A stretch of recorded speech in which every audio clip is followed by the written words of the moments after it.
Wellens out to Tom James. Good shot! Oh my goal! What a goal for Tom James! Oh, that was special!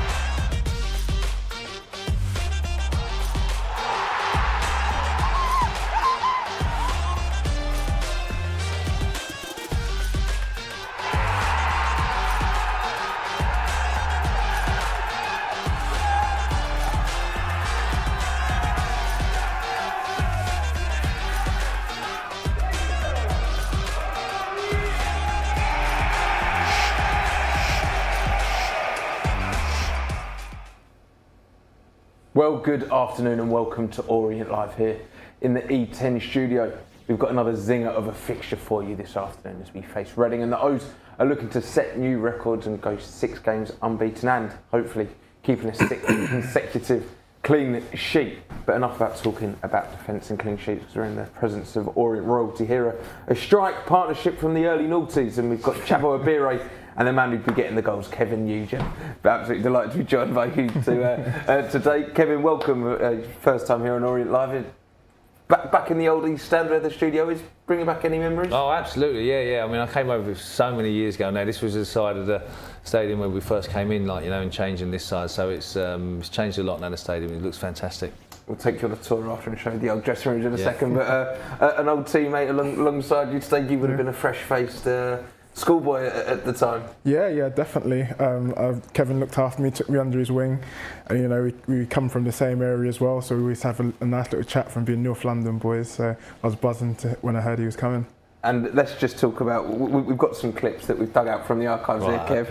Okay. A few goals, a couple of stints for the O's. I mean, a few if you want to include your stints as a coach as well. But we'll see from the goals here that you was a fox in the box back in the day. Yeah. And still an Orient fan to this day? Yeah, no, I do. I obviously follow the main club that I followed without a doubt now. Yeah, absolutely. And seeing some of these goals bringing back any memories? They are. I think these early ones. I think that was against Oldham as a cup game. I think they were in the Premier League at the time. And then I kind of got noticed with it being an FA Cup game. I kind of got noticed from then, and it kind of kicked on the career a little bit. But there's definitely some memories in these without a doubt. The first one looked like they were in black and white a little bit there, but they weren't that old. I mean, I don't personally remember these seasons too much, but getting on the end of some good crosses there, and you were saying earlier that still keeping in touch with some of the teammates. Yeah, it was Danny Carter crossed that ball in there, and me and Dan used to play over at Beaumont, on the Sunday club over the road. So we grew up, and I'm still in good contact with him now as well. Yeah. And in your second stint, of course, you remember a young Jabo coming through. Orient Live viewers all known for his excellent punditry. What do you remember about Jabo coming through? He took my place, I know that anyway. No, what a talent, really, really good player, and a fantastic lad as well, obviously, And we had Kevin Lisby on the show a couple of weeks ago, on New Year's Day. We was reminiscing over that 2013-14 season. It must have been great for you to have a couple stints here as a player and then come back and... Yeah, I mean, there's a huge chunk of my life has been devoted to Orient, really, and that's why it's so close to my heart. But yeah, the lads, there's so many men like Liz and all them periods have been fantastic. It's a great football club. And we had one question coming onto it from Dean John, who said, when was it that you and Russell realised that something was clicking here? Around that period, I mean, it's the FA Cup weekend, of course. If you think back to the Arsenal fixture where we managed to get a replay, and then that season where we came so close to the Championship. But when was it during that period that you... It was difficult to tell, because it was so good to work as an assistant under Russell, because he kind of let you do your own thing, the coaching side of it, and he gave everybody a bit of a freedom about the place. And then when you get a little bit of momentum, I thought it was, he really pushed that forward himself just by his general motivation. So it's difficult to say when you really felt it was going to be kicking in, but you could just feel there was a momentum gathering within the group and within the club as well, and everybody was getting behind the manager. It was really nice. Top memories there, but let's look towards today's game now, Jabo. We're hoping that we're going to have all 90 minutes played. Reading on paper, it's a strange one. There's obviously a lot of talk around the exterior situations and what's going on, but us, Orient, the players out on the pitch in red, need to focus on their football and nothing else. Yeah, definitely so. I think the boys of late have been fantastic, and they're going to be full of confidence going into Reading. There's a lot of madness going on associated with the club at the moment. So, but I think even fair play to Reading, got their heads down. They've been getting results at home. They've been a good side at home. I don't think they've lost in the last 4 games. So. At home also, so I think it's going to be an interesting tie today. It's an interesting one because fans at home might be thinking a club in disarray, we're in great form, it should be easy, but I believe it's 1 in 9 that they've lost. Yeah. They've only lost the 1 in 9, and that was a narrow defeat to Wigan, who are a good side. So it's not going to be as easy as maybe some people will think, is it? No, and I think our away form's quite good as well, isn't it? But I think sometimes these situations, it can, strangely enough, can galvanise the club as well. It can only go on for so long, but it can bring the whole club together sometimes as well, although there's huge difficulties going on. And it's interesting because we actually seem to, when we look at Portsmouth and Bolton, we seem to play better against the better teams. So if they are in form, that's probably a good thing for us. This team seems to see it as a challenge and they rise to it. Yeah, that's the thing. I mean, when you play against teams that have big names, have big legacy, good history, especially when you go to fantastic stadiums, as a player, you this is where you want to be. So when you enter that stadium, you want to go and perform. So sometimes it gives you that extra encouragement. You step out onto the pitch, you look into that arena and you go, yeah, I fancy a bit of this today, and hopefully the boys will have that. And of course, don't forget, if you're watching along live on the YouTube stream, then UK fans, you can listen along with an audio pass. And international fans can watch along on Orient Live. You can pick up your passes on the website that's on screen now. And before we find out the team news, let's hear from the gaffer, Richie Wellens. I think they're a really good team with young, athletic players. At the top end of the pitch, you've got a lot of skill as well. Sam Smith's a player that a lot of players at this level would want. Aziz is a good player. So obviously they've had the problems, but I watched them in the season. I thought they was a decent team, but you have to give Ruben a lot of credit because this club has been in a situation like this where it's an absolute disgrace, where owners of a football club run it to the ground and don't look after it. And so we understand that.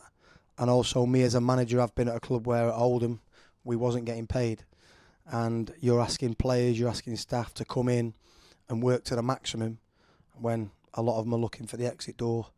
They're not happy. So you have to give Ruben and his staff a lot of credit, because when I watched them on Tuesday, I went to the game on Tuesday, and the players are showing a hell of a lot of fight. So a lot of credit for them. And I think if they didn't have this situation hanging over them and the points deduction, then they would be a lot higher in the league, because I think they've got a lot of talented players, well-coached team.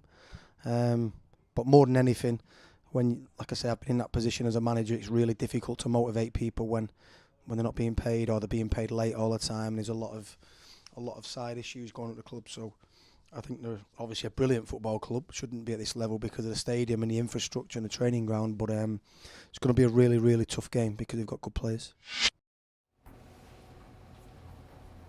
Top stuff there from Richie, and it's interesting, Kevin, obviously being a coach yourself now and having been an assistant under Russell, as we spoke about.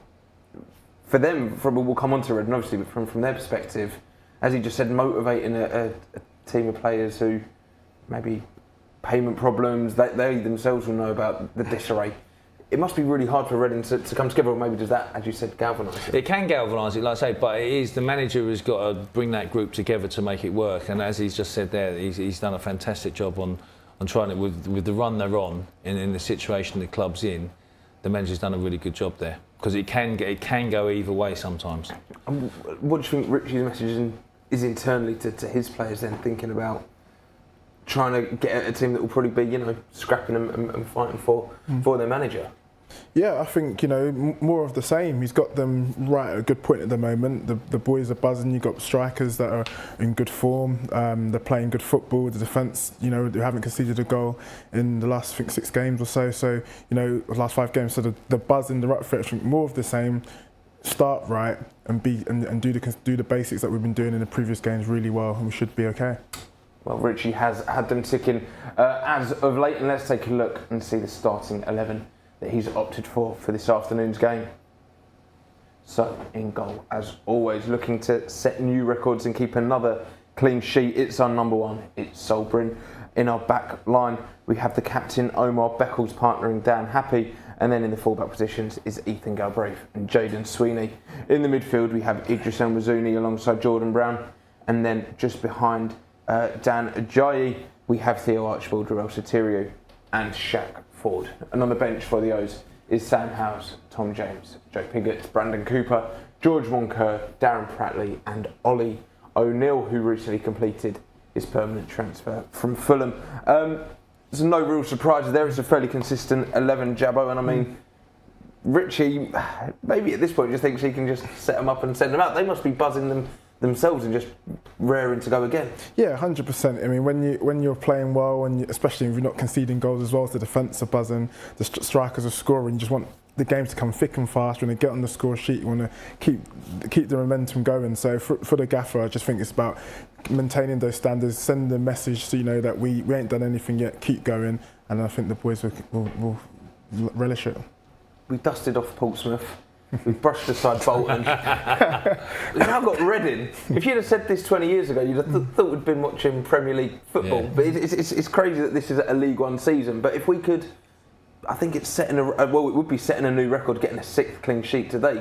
But also to get 3 victories against those 3 big sides would be a really big kind of statement and just an indication of where this club is going. It'd be a huge boost for the season anyway. But I think as well, if you've had the good run that Orient on at the moment, and I think you could be sort of thinking, okay, let's make sure there's no complacency in the group. But then, as you said earlier on, you go to a nice big stadium, and you know there's going to be plenty of Orient fans there today, and they're going to be making some noise, and you just feel that there won't be any complacency there at all. And I think, as they say, that momentum is a big word with it at this moment. If they can just keep that flowing, it'd be a great result if they can get something today.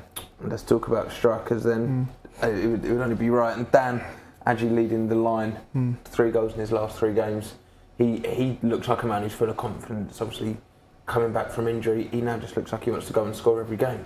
Yeah, I'm so pleased for him because you know when he goes to a new club and you want to hit the ground running and you get an injury, and he's come back. It took him a few games, but now he's just hitting that form. He's looking like a presence up there.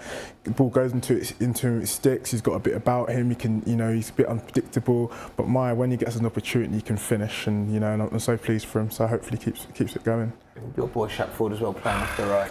I told you about Shaq and it, keep feeding him. But no, I mean, again, it's just the way they all link up at the front. They're fluid. They don't just all, they're all dangerous. They can all do things, and we just look more like we've got a bit of a bite up the top now. And with that confidence, I'm excited to see what we can do next. And as a striker, is that easier to maybe find a bit of form up top when the rest of the 11 behind you are working well as a unit and defending well? We do seem to be playing as a unit, and we've really kind of clicked. Does that make it easy for strikers, or maybe does it fill you with more confidence to? I think it gives you that belief. Weirdly enough, I think it gives you a belief to miss a chance, knowing that one chance you miss might not cost you the whole game, because if you're talking 5 clean sheets, which it just gives those strikers just an extra little belief. You know what? This might not be the only chance I'll get, and if I do miss it, and it is the only chance, we're still keeping it tight at the back as well. So I think it does certainly help. Yeah, definitely. Because sometimes when you say this one, because it's happened to me quite a bit. Sometimes if you miss a chance, right, and then when you're not keeping it tight at the back, and everyone was grilling you. But now, like Kev was saying, if you miss, they're not going to get onto your case because they're keeping it tight. But often when you miss a couple of chances and you know it yourself, it doesn't feel good. It doesn't feel good. Dan Ajayi looks like he's enjoying his football as well. I'm not sure if you've seen much of him in recent weeks, but score against Portsmouth and he does the Benjani celebration, scores against Bolton, he does a Kevin Nolan celebration. He's enjoying winding up these big sides as well, and he's come playing in League 2 last season. He had a great season, but he feels like he's finding his feet in League 1 and he's enjoying himself, and that must help as well when you're a striker. Yeah, he's in the groove at the moment, isn't he? And he's just one of them. If he enjoys it, just let him keep on doing what he's doing. It'd be interesting today as well, because I think Reading, they do throw a lot of bodies forward. So whether with our clean sheet, what we're doing there, whether we're going to maybe sit a little bit and then get on that counter attack. So I know that will be an interesting one as well. And we in that Portsmouth game, we hit Portsmouth on the counter so much. When you've got Theo on the left wing and you've got Shaq Ford on the right and Dan running through the middle, who can pull defences apart. We've been causing teams problems, and we've been looking like the team that should be in the upper end of the division. We never know if we keep going, and we don't want to speak too soon. But we keep doing what we're doing, and the attacking players keep getting that confidence, keep getting that belief. who knows, because they're capable and they're showing that they're really good players, very threatening, especially on the break with lots of pace and industry. Who knows? Yeah, and I think as well, what the manager will be drumming in is that these clean sheets haven't just happened like that. They've come from everybody grafting the stuff I'd imagine they'd be doing on the training ground as well, and every single player working so hard to keep that clean sheet, not just the defenders or the keepers or whatever, it's the forwards, and everyone will be doing it as well. So, and you've got to remember, how have you got them? You've got them from just doing the basics right all the time. From a fan's perspective, just watching here, I can't really remember what it feels like for the O's to concede a goal. I'm sure the players will be the same. They won't want to concede another goal all season if they could. Absolutely. It becomes a pride thing as well. It really does. It really becomes a pride thing that we're not going to concede here now, and it becomes just ingrained into your system as well. And how good have they been as a unit? I mean, Selbrun, we spoke about him last week. He's been fantastic in goal, making some real key saves. But as you've touched on, it's the whole 11. Richie's always key on that, isn't it? It's how you press. It's how you're set up as a unit. But that back four deserves some special credit. Yeah, they definitely do. And, like Kev was saying as well, sometimes it does start in attack. There's the forward play set the tone for the press, and then, and coming from the back when the Beckles might be screaming, press, it just encourages everyone when you see people in front of you pressing, and then they're coming back. All the messages coming through the team must be just magnificent. And Ethan Galbraith has slotted in at right back really nicely of late. We've got some clips to see of him here. Probably a midfield player by nature, but as you can see, he looks like a right back, doesn't he? Yeah, he looks totally natural. What I've seen of him so far, he just slotted into that position, and it's good for his development, and it's good for his career, because if you can have players in your team and for that squad that are going to fit into different positions, it's certainly beneficial. And he's really good on the ball as well. And he's probably not a right back in a sense of will just sit in a back four. He will come into midfield, he'll get on the ball, and he'll make things happen as well, won't he? Yeah, because that's the advantage of when you've got someone sort of who's so comfortable and so technically, good technical ability, that when he does when the play is pushed forward, he's comfortable to, I can push up forward, add another element to the attack, and he's very composed even when the pressure's on him. He's not erratic, he doesn't just rush things, he's very calm. And he can see a pass as well, so fantastic for him. And it's a bit like Jordan Brown last season. Every time he was asked to come in and play in a different position, he did it really well. Some top stuff there from Ethan. And before we take a look at the home side for this afternoon's fixture, let's hear from our man Ethan Galbraith. I think throughout the season so far, our performance levels have generally been good. Have we felt like a run like this has kind of been sort of in the offing and close? Yeah, I think so. You look sometimes like haven't quite got that goal, or finished the game off, maybe drawn where we should have won. But I think it's sort of all starting to come together now, especially the way we want to play, the way the gaffer wants to play. Sort of knowing when to play, but knowing when to go longer. So yeah, I think we're in a good place at the minute. And the runs also coincided with you coming back into the team. Just how nice is that, first of all, to be back out on the pitch from the start of games? Yeah, buzzing. Obviously, when I wasn't in the team, I was still supporting the lads. But it's always nice to start from the start instead of sort of coming on. But yeah, I'm just buzzing to be back playing with the lads. And just talk through that winning feeling that hopefully is becoming a bit of a habit for us. Yeah, definitely. That's what it's all about. I think at the minute I'm playing a slightly different position, so I think the clean sheets, obviously, it's good for me as well. Defensively, I knew I needed to improve my game defensively, so I think especially having to defend more, it's put me in better stead for obviously competing. Top stuff there from Ethan, and now we've got a special deal for you this afternoon, and it's for today only, so you're going to have to act quick for this one. There is 10% off all Leyton Orient publications for 24 hours. That ends at midnight tonight, and that includes the special Champions books and the recently released Leyton Orient history book.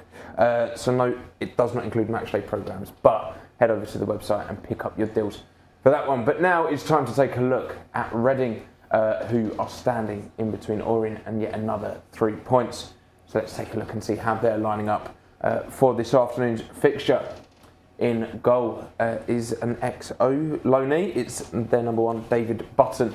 In their backline, they have the captain, Andy Yeardom, Tyler Bindon, Thomas Holmes and Gerald Dorset. In the midfield, they have Charlie Savage, Lewis Wing and Harvey Nibbs. And then the three in attack is Femi Aziz, Sam Smith and Paul Mukairu.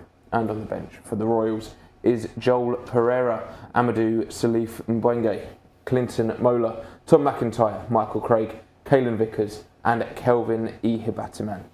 So that is how the home side are lining up for this afternoon's fixture, and a few notable names in there, lowly in the table. Obviously the point deduction looming over them, as Richie said earlier in his interview.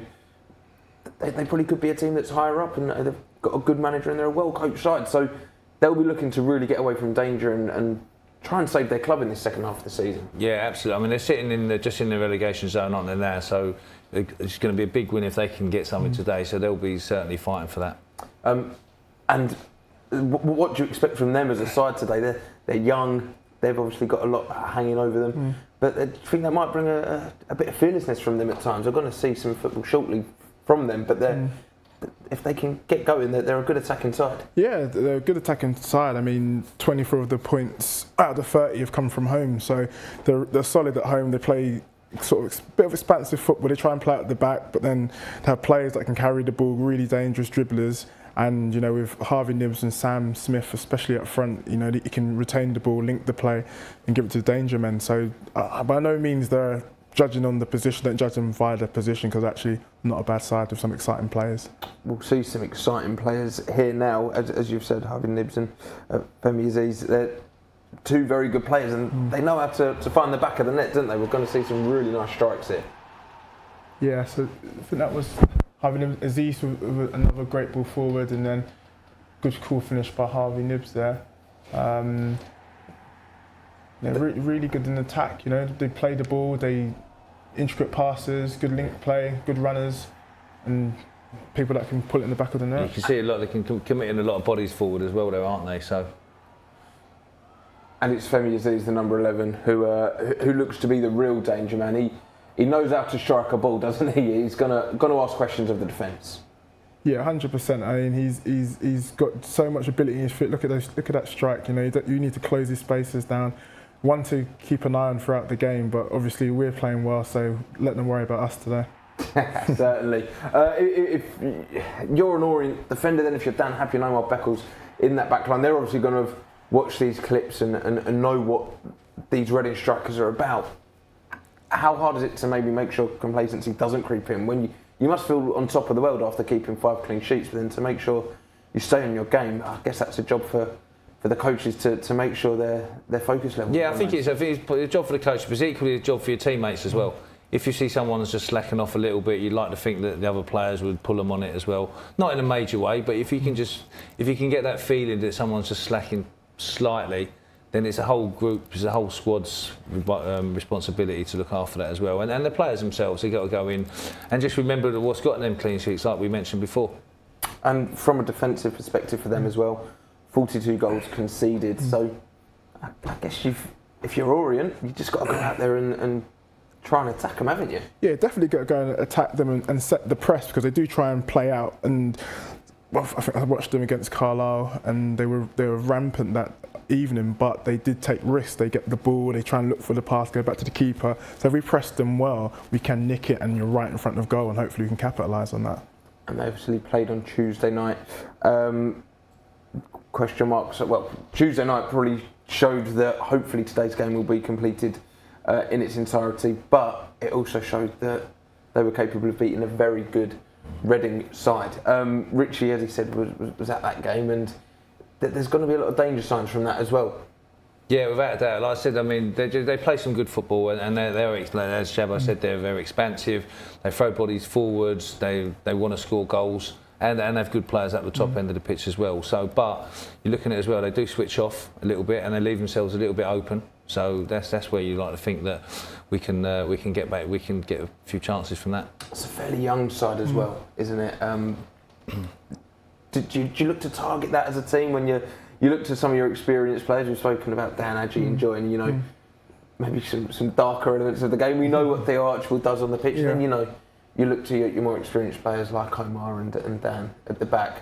You've got to try and impose yourself in a game like this, especially against a team that maybe is susceptible to being a bit leaky and maybe not keeping that focus. Yeah, 100%. And I think the way the mood is in with the camp, I think they'll have that. You know, they're going to set the stall out from the off. I think that Beckles and the leaders within the team ain't going to accept nothing. And I think that's the difference sometimes when you have a bit of experience in the side. When there's certain elements of the game where you need that experience to come through, I think we'll have that in abundance. And maybe that's where they've lacked somewhat this season in Reading's side. Well, there's just under 5 minutes to go until kick-off, and can the O's make it 6 unbeaten and 6 clean sheets in a row and set a new record? Let's wait and see. And of course, don't forget, if you're watching along live on YouTube, you can pick up your streaming passes over on the website that is going to be on screen now. But now let's take a look and see and remind ourselves how the O's are lining up for this afternoon's fixture. So in goal for the O's, aiming to keep that 6th consecutive clean sheet, is number 1, Sol Bryn. In our backline, we have our 2 centre-backs. It's the captain, Omar Beckles, partnering Dan Happy. In the fullback positions, on the left side is Jaden Sweeney, and on the right, it's Ethan Galbraith. In the midfield is Idris El Mazouni alongside Jordan Brown, and then the 3 behind the striker is Theo Archibald, Ruel Sotiriou and Shaq Ford, and then leading the line is Dan Ajayi, looking to score his 4th goal in his 4th consecutive game also. And then on the bench for the O's is Sam Howes. Tom James returns. We have Joe Piggott, Brandon Cooper, George Von Kerr, Darren Prattley, and our latest January signing on a permanent from Fulham, it's Ollie O'Neill. So that is the O's side, hoping to go out there and pick up another 3 points. And you touched on it briefly, Jabo. If we can keep picking up these 3 points, keeping clean sheets, points-wise, we're far way off kind of the pack. It's quite tight up the top of the league, but there's still a lot of football to be played this season. And other teams, if we can go out and put on a good performance, they will be looking up and maybe taking notice. Well, I think that today's game could be that game for everyone to suddenly go, "Ooh, these boys in East London are doing a thing," because they're only, I think, 9 points. They're only 9 points away from the playoffs. I know obviously everyone's going to play, so it might maintain that. But it's almost at this point in the season where you can start building that momentum. All of a sudden, you're on a surge, and we're not conceding. We ain't undefeated in 5. It does smell good, but obviously there's a long way to go. But it's just these little steps, and just keep going with it, and before you know it, you're there or thereabouts. So I'm positive. What do you think the coach's final messages are? What do you think Richie and staff are saying to the boys as kick-off is nearly upon them? I think it'll be just carry on doing the same as what you've been doing. Don't try and do anything different. Don't think about anything more than what's got you these results so far, and just keep going with it. What way do you see it going, Jabo? I can see a high-scoring draw. Wow. That's what I'm going to go with. I mean, it does, as fans, it feels like you can't keep winning every week. You'd love to, as much as you love to, but you don't know what's going to happen, but it does. Do you feel like it's going to be a tough one today? I think both teams are in good form, and they're strong at home. We're like on a good run at the moment, and we've got players that will score, and I think they'll score. But I think it will just be high scoring draw. Well, there's minutes to go until kick-off. The atmosphere is building over in Reading, just a short ride away on the Elizabeth line. So it's time now to hand over to our match commentary team of Dave Victor and Matt Hiscock.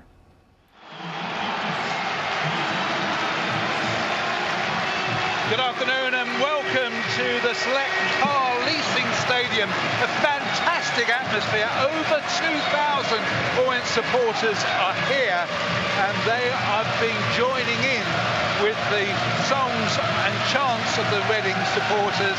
And of course the Orient faithful understand more than most the concern and the anxiety that the Royal supporters are currently facing. But despite their financial problems, form recently, Ruben Seller's side has impressed, particularly here at home. They've won their last 3, and that included Tuesday night's victory over Derby County. It is hardly surprising, Matt Hiscock, that they're unchanged. No, without a doubt, and I have to say that result midweek for Reading, the victory, the 1-0 here against Derby County, certainly caught my eye, and I'm sure it caught the Orient coaching staff. But nonetheless, the O's are in tremendous form at the moment, Dave. They've just got to keep on doing exactly what they we're talking about in the studio. Keep staying together, organised, and look positive and try and get the result. I understand it's a muscle injury that Matt Sanders has picked up. We'll find out more from Richie Wellens, no doubt, later on. But how much of a risk could he be? Well, look, I say form has been excellent for the O's, and Max Sanders, he's had his problems since the moment he came in. Disappointing to see him miss out this afternoon, but say when you look across the squad, that's still a very strong Orient team. There's plenty of players that can hurt you out there. Danajai, Theo Archibald in particular, they have been in tremendous form in recent weeks. Also Ethan Galbraith looking stronger by the game at fullback, and look at that 2,000 Orient fans with a roar as the players go over just before kick-off. Really good atmosphere here.